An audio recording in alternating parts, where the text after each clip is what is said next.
and do welcome you back to the Power Hour this beginning of January. Going to be a new year and a new purpose for all of us to get better, live better, feel better, eat better, whatever needs to be done, and take care of our financial situation better also. And joining us is Bob Chapman, who is the editor of the International Forecaster newsletter. He joins us today because we want to get a global perspective of what's going to happen this next year, and then also in the first quarter what he thinks might take place, because lots of rumors out there. Bob Chapman, thank you for joining us in the Power Hour today. Welcome and New Year to you. Well, thank you. It's wonderful to be here again. And, yes, we're going to have a very exciting year. Mm-hmm. And as you know, I like putting plugs in for products that you carry, like Dr. Strauss's Heart Drops, which we have for years. Mm-hmm. But I've been taking a Better Prostate for 16 years. Whoa. And it worked. So for all of you men out there who heard the commercial, it was just on, please use their product, because I'm 74 years old and I don't have any problems that other people have. That is wonderful. That is a testimony right there. You don't sound 74 years old at all.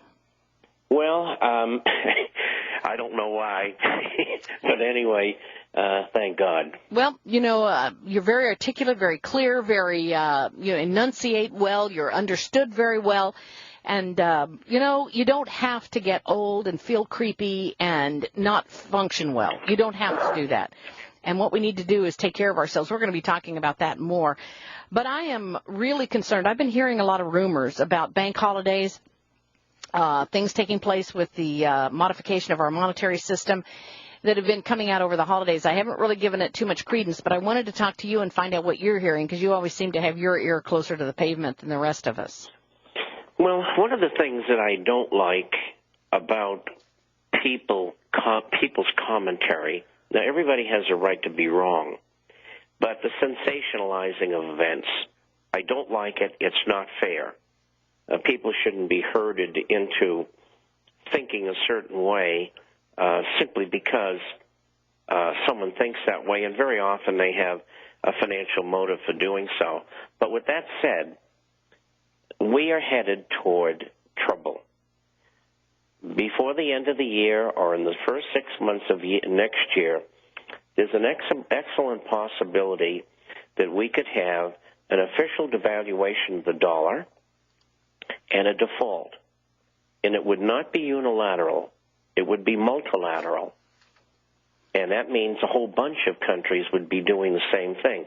They would have a meeting like they had in the early 70s called the Smithsonian meetings, or the Plaza Accord in 85 in Paris at the Plaza Hotel, or at the Louvre, which is in Paris in 1987. They realign currencies, they devalue, revalue currencies against each other, and then they have a debt settlement. This time, I believe that it's going to be on the order of one new one for three old ones for Americans. And so with that said, that's on the way. And there's a lot of other things that are going to happen during that period of time. I think that the FDIC is going to stop insuring accounts, if not by the end of the year, in the next year and a half. And the reason why is there's over 2,000 banks in serious trouble. The FDIC tells us is 258 or something like that, which is not true. And I'm getting this information from people who are sitting in at Fed meetings. So this is good information. Let me ask you. Let me just ask you before we move on the issue of bank failures and closings. This last round of bank closings that we had seemed to be where the FDIC took the bank over themselves. Now, what does that tell us? Does that mean that, even financial institutions, nobody wants to buy them out? I mean, or specific financial institutions? You're right, and I was going to get to that next, but it's a great question. And so what's that going to cost? The Fed thinks it's going to cost $800 billion to $1 trillion. Now, the FDIC has $98 billion right now. and they received about $45 billion of it, or $50 billion from the government, which the government owed them. When the money comes in from the banks and they fund the FDIC, that money goes in the general fund and then gets charged back to the FDIC when they need it. It's just like Social Security and Medicare. And so the other $45 billion has come from the banks as a prepayment for the next 3 years of their obligation to the FDIC to be able to take over banks like that. Well, if they got $98 billion, and over the next year, we'll say 2 years even, 2,000 banks go under, where the heck are they going to get $1 trillion? Oh, yeah. Well, they're not. And so that's why people at the upper echelons of banks know that there's a good possibility that the FDIC will have to be phased out because the federal government will be unwilling to come up with $800 billion or $1 trillion. And, I think that the situation is even worse than that. But with that said, that could cause not only the FDIC and its non-continuation of insuring accounts, but more importantly, an official devaluation would cause bank holidays. But they're not around the corner. Are you sure? And, because I learned a lesson last year. I said in the beginning of May on this program that I thought there was a chance for bank holidays in September and October.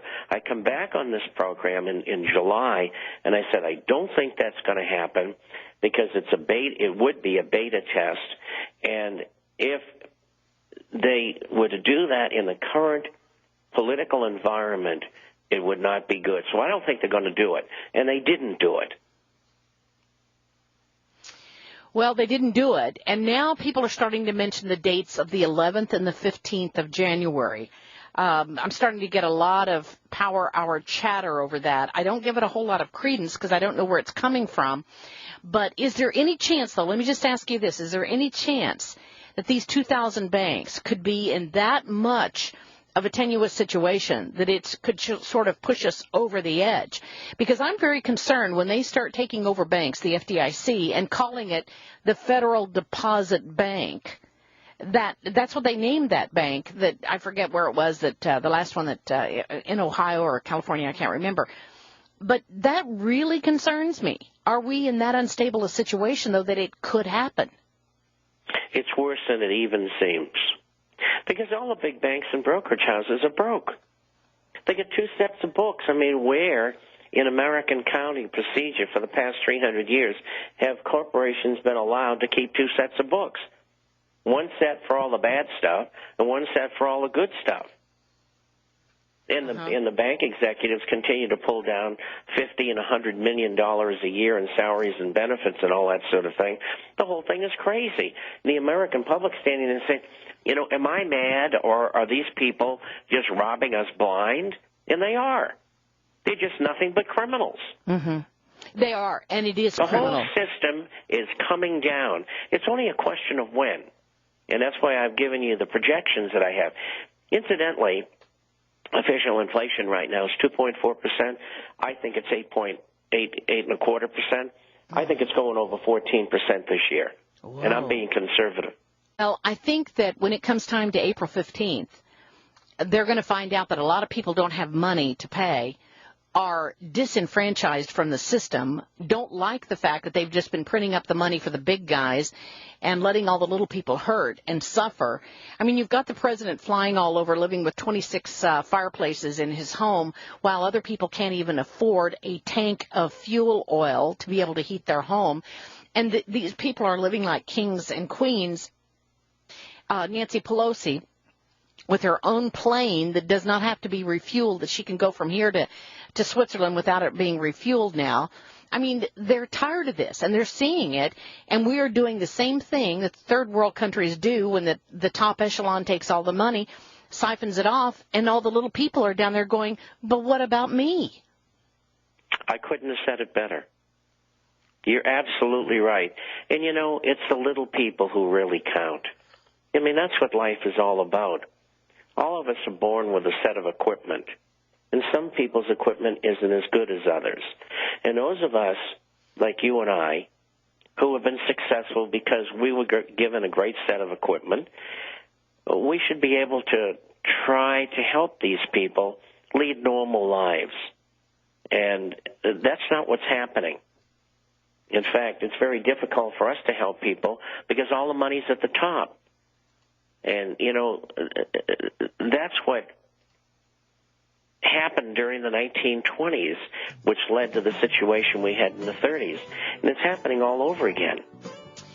It is, and I think the people are becoming empowered enough to stand up and say no. We're going to be back after this 4-minute break with the Power Hour. Stay tuned. This is Joyce and Josh and Bob Chapman, theinternationalforecaster.com.